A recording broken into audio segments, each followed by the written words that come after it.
देश के सच्चे मुद्दों और सच्ची खबरों को देखने के लिए हमारे चैनल को सब्सक्राइब कीजिए, नोटिफिकेशन बेल जरूर ऑन कीजिए। लफ्ज बाबरी मस्जिद कब बोला था वो बताओ। नहीं बोल सकेंगे, डरते हैं बोलने के लिए, क्योंकि एक तो उनकी पार्टी में उनका नंबर कम हो जाएगा और दूसरा उनको ये लगता है कि दूसरों का वोट नहीं मिलेगा। पार्लियामेंट में मैंने खड़े होकर कहा बाबरी मस्जिद जिंदाबाद जिंदाबाद। तो बताओ क्या गुनाह किया मैंने, बताओ। यही तो तुम्हारी ताकत है, तुम्हारी दुआएं हैं कि हम बोल सकते हैं पार्लियामेंट में। याद रखिए, टीपू सुल्तान से गद्दारी करने वाले कौन, सिराजुद्दौला से गद्दारी करने वाले कौन, यही मीर जाफर मीर सादिक। ये नंगे दीन है, ये नंगे वतन है। अरे तुम मेरी मुखालिफत करते हो कि असदुद्दीन ओवैसी वोट काटता है। मैं आज तुम्हारे दरमियान में खड़े होकर कह रहा हूं कि क्या लालू यादव ने आज नहीं कहा कि हमारे दरवाजे नीतीश के लिए खुले हैं। लालू जी, आपका घर तो उड़ गया, अब कौन सा दरवाजा खोलेंगे नीतीश के लिए आप। मुझ पर इल्जाम लगाने वालों, अगर आज मैं डगरवा में खड़े होकर कह दूं कि लालू ने मोदी से सेटिंग की, लालू ने मोदी से बातचीत करके नीतीश को और आरएसएस को बिहार के हवाले कर दिया, बताओ क्या जवाब दोगे उसका। तुम समझते हो कि जबान सिर्फ तुम्हारे मुंह में है। अरे जबान तुम्हारे पास होगी जो बिखी हुई है।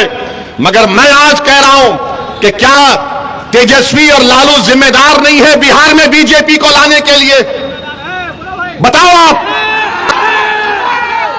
अगर हम चुनाव लड़े ओवैसी वोट काट रहा है।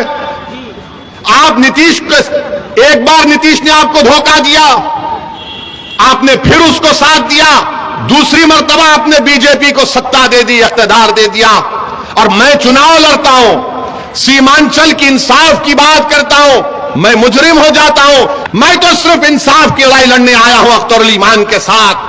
बताइए क्या मिल रहा है आपको। याद रखिए, बीजेपी के बढ़ते हुए कदमों को रोकना है।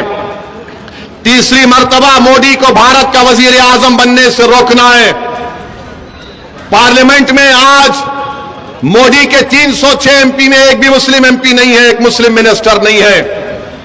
आज पार्लियामेंट में कितने मुसलमान एमपी हैं बताइए आप।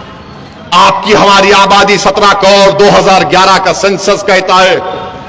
14% के लिहाज से हमारे 50 से ज्यादा एमपी होने चाहिए, मगर कितने एमपी आपके जीत कर जाते हैं, 22 या 23 जीत कर जाते हैं। और जो भी जीत कर जाते वो डरते हैं आपकी बात करने से, वो डरते हैं आपकी इंसाफ की लड़ाई लड़ने से। तो मेरी आपसे गुजारिश है कि अगर कल भारत की पार्लियामेंट में मस्जिद का मसला पैदा होगा, 600 साल पुरानी दिल्ली में मेहरौली की मस्जिद को बगैर कोई कानूनी कार्रवाई के शहीद कर दिया गया, क्या कोई गठबंधन के नेता ने खड़े होकर उसकी बात की? नहीं की। बात किसकी करते हैं कि मेरा बेटा मुख्यमंत्री नहीं बन सका। मैंने पार्लियामेंट में खड़े होकर कहा कि नरेंद्र मोदी मुसलमानों से उनकी शनाख्त को खींच रहे हैं। हमारी शनाख्त तो मस्जिद है।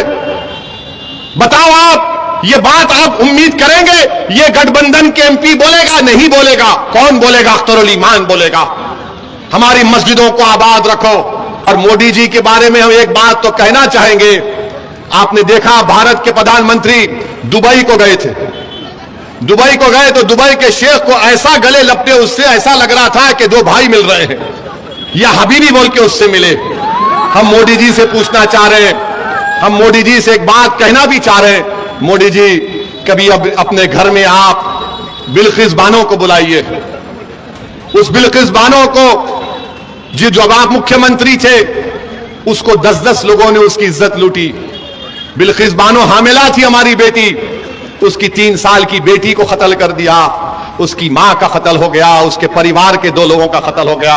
मोदी जी, जब आप दुबई के शेख को गले लगा सकते हैं, एक मासूम बिल्किस बानो को अपने घर को बुलाइए, उसके सर पर हाथ रखिए और उससे कहिए कि तुम मेरी बेटी की तरह हो, तुमसे इंसाफ होगा। मगर मोदी जी करेंगे या नहीं करेंगे मुझे नहीं मालूम, मगर बिल्किस बानो की आवाज भी मजलिस ने उठाई है।